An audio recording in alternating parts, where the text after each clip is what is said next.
तुमचे कर्म जिजाऊ कार कधी फिटणार नाही. चंद्र सूर्य असेपर्यंत नाव तुमचे मिटणार नाही, नाव तुमचे मिटणार नाही.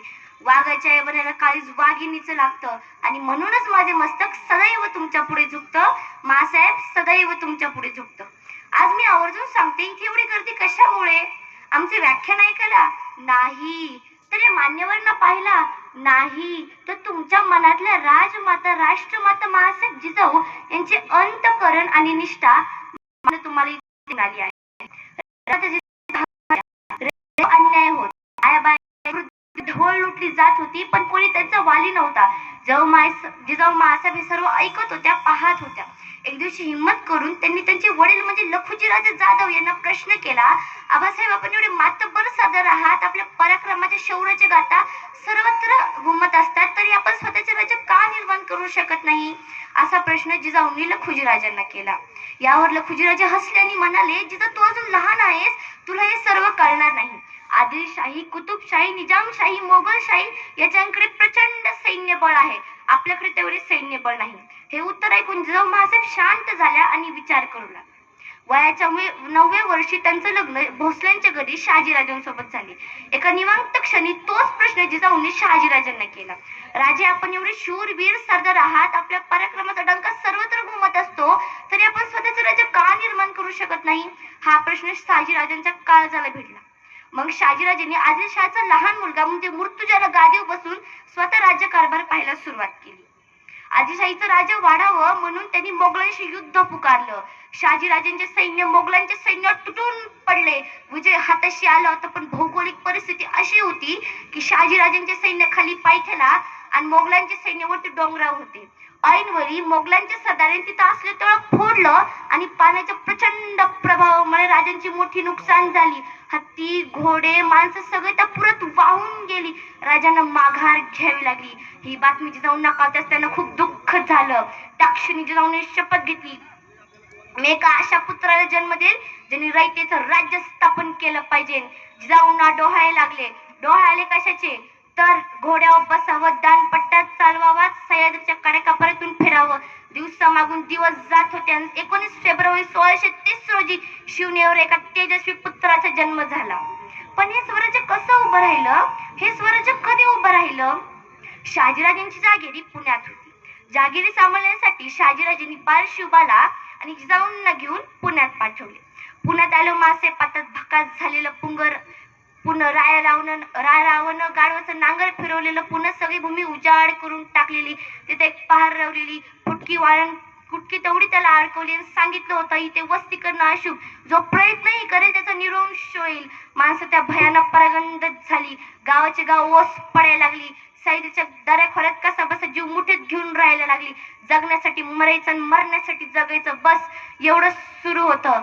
परागंदत झालेल्या माणसांनी साथ घातली, पुण्यात परत या. पण रयतेला प्रश्न पडला, जायचं तर कोणाच्या भरोश्यावर जायचं? मासाहेब कराडल्या, तुमच्या शिवाजीराजांच्या भरोश्यावर. राजे समर्थ आहेत. परागंदत झालेली माणसं पुण्यात परतू लागली. पण रयतेने त्या पहारीकडे बोट केलं. मातीच्या उरात रवलेली पार मासेमानी खसकन उपटली आणि भारतून फेकून दिली. आणि कराडला, मी आणि माझा शिवबा राहीन इथे, माझा निरंश झाला तरी चालेल. पण रयते पुढे प्रश्न निर्माण झाला, इथे खावं काय, इथं प्यावं काय? मग महाराष्ट्राची पहिली सहकारी संस्था उभी राहिली. त्याचं नाव होतं स्वराज्य. त्या संस्थेच्या संस्थापिका होत्या राजमाता जिजाऊ. त्या संस्थेतून शेतकऱ्यांना जमिनी दिल्या, बी दिलं, नांगर दिलं. बघता बघता पेरणी झाली, मोत्यासारखी कणसाची दाणं दिसू लागली. कष्टाला फळ आलं, शेतकरी आनंदित झाला.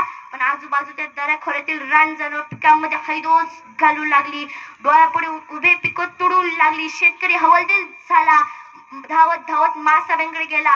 मासाहेब, पिकं तर आली, पेरणी तर झाली, मोत्यासारखी कणसाची दाणं दिसू तर लागली, पण रान जनावर पिकामध्ये हैदोस घालू लागली. मासाहेब कळून चुकल्या. पिकं जगली पाहिजे, पिकं जगली तरच शेतकरी जगेल. मासाहेबांच्या सुपीक डोक्यात विलक्षण युक्ती सुचली. गावागावात दौंडी दिली. जो कोणी रानजनावरचा बंदोबस्त करेल त्याला सोन्याचे कडे बक्षीस म्हणून दिले जाईल. गावागावातून तरुण तरुण बांड पोरं बाहेर पडू लागली. जिगरबाज पोरं बाहेर पडू लागली. रातोरात पिकांबाहेर पहारा करू लागली. जनावर दिसलं की चपकन त्याच्यावर झेप घेऊन त्याची मुसकी आवळायला लागली.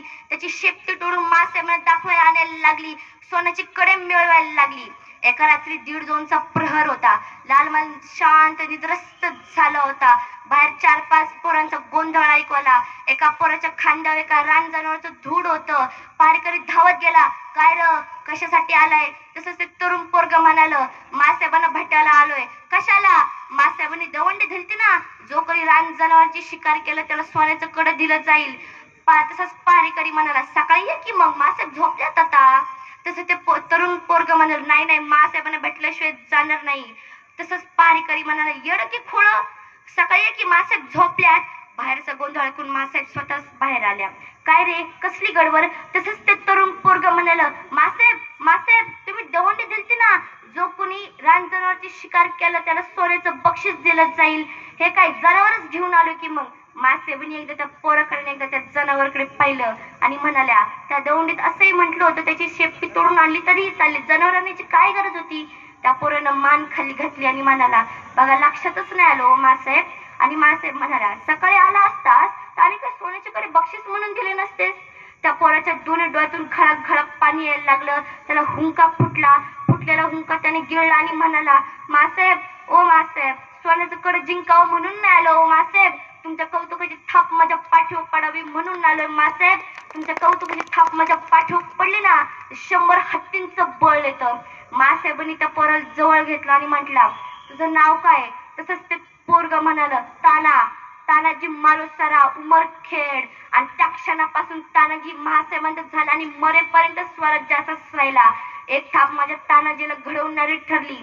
खरं तर ज्या समाजात तानाजी सारखे नवरत्न निर्माण होतात ते त्या समाजात खूप खरं तर ज्या समाजात कौतुकाची थाप टाकणारी माणसं असतात त्या समाजात तानाजी सारखे नवरत्न निर्माण होतात.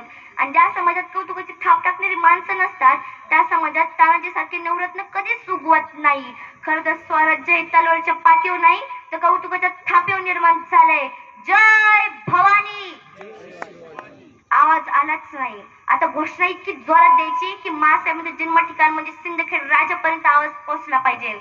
बोला, छत्रपती शिवाजी महाराज की जय. छत्रपती संभाजी महाराज की जय. भारत माता की जय. जय जिजाऊ. जय शिवराय.